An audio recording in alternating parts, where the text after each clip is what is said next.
और पश्चिम बंगाल में एसआईआर को लेकर आज भी दिल्ली में जबरदस्त हंगामे के आसार है। देखिए, आज ममता बनर्जी संसद जा सकती हैं, जहां वो टीएमसी के सांसदों के साथ मुलाकात करेंगी।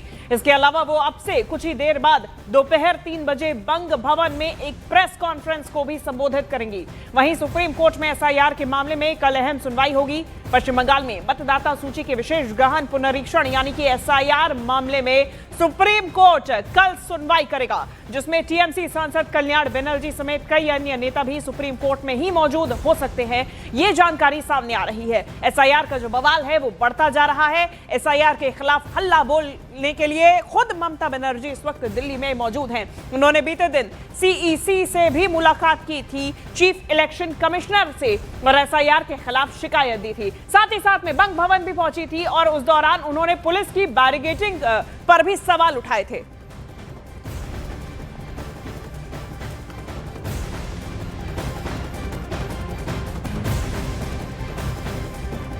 और इससे पहले कल ममता बनर्जी ने एसआईआर के खिलाफ काली शॉल ओढ़कर दिल्ली में मुख्य चुनाव आयुक्त ज्ञानेश कुमार से मुलाकात की थी।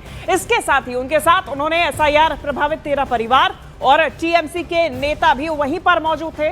ममता बनर्जी ने चुनाव आयोग पर आरोप लगाया कि वो बीजेपी के इशारे पर काम कर रहा है। हालांकि चुनाव आयोग के अधिकारियों का कहना है कि ममता बनर्जी ने अपने मुद्दे सीईसी को बताए, लेकिन उनका जवाब सुने बिना ही नाराज होकर वापस चली गई।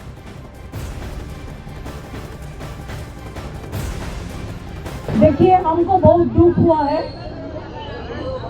तकलीफ भी हुआ है। हम बहुत दिन दिल्ली में पॉलिटिक्स किया है।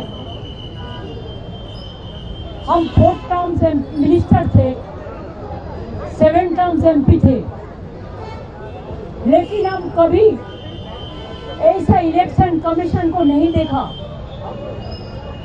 जिन्होंने इतना एरोगेंट है, ग्रेट लायर है। हम उनको कहा था कि आपको कुर्सी को रेस्पेक्ट करते हैं, because no chair is permanent for anybody, one day you have to go, but don't create this precedent and only why Bengal is being targeted.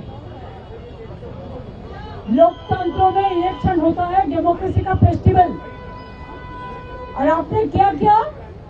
पहले 58 लाख लोगों को बात दिया, निकाल दिया, और उनको आप डिफेंड भी करने नहीं दिया।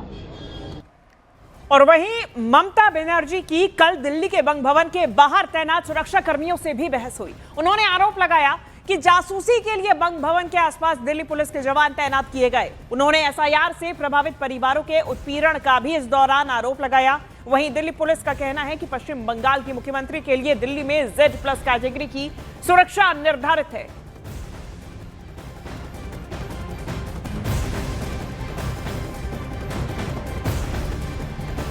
और वहीं बीजेपी ने ममता बनर्जी पर एसआईआर को लेकर बंगाल की जनता को गुमराह करने का आरोप लगाया। सब मिला के जो मूलभूत इशू है, हिंदू के ऊपर अत्याचार, यहां से अपने जो इलेक्शन का जो मूल इशू उसको डाइवर्ट करने के लिए, उसको आंख घुमा के लिए ये सब कर रहा है जानबूझ के, with pre plan. A section of bureaucrat, IPAC and TMC functionaries, they are working all together. यानी गुमराह कर रही है समाज के लोगों को, और गुमराह करने के बाद खुद फार्म भर दी। Point number 1। पॉइंट नंबर 2 कि आज भारी संख्या में जो बांग्लादेशी है वो वहीं घुसे हुए हैं, जिनके बल पर चुनाव वो जीतती हैं, और सब बाहर निकाले जा रहे हैं। यूपी के अंदर तो कर दिया गया है कि जो बांग्लादेशी हैं हम उनको वहाँ पर चिन्हित करेंगे, जेल भेजेंगे या भेजेंगे वापस, लेकिन ममता कहती है हम उनको रखेंगे। ये सारी बयान देशद्रोही वाली है। और ममता बनर्जी की दिल्ली में मौजूदगी के बाद में ये और भी ज्यादा सियासी बवाल मचता जा रहा है। आपको क्रम अनुसार बताते हैं कि वाकई में हो क्या रहा है। ममता बनर्जी इस वक्त दिल्ली पहुंची हुई हैं और लगातार एसआईआर के खिलाफ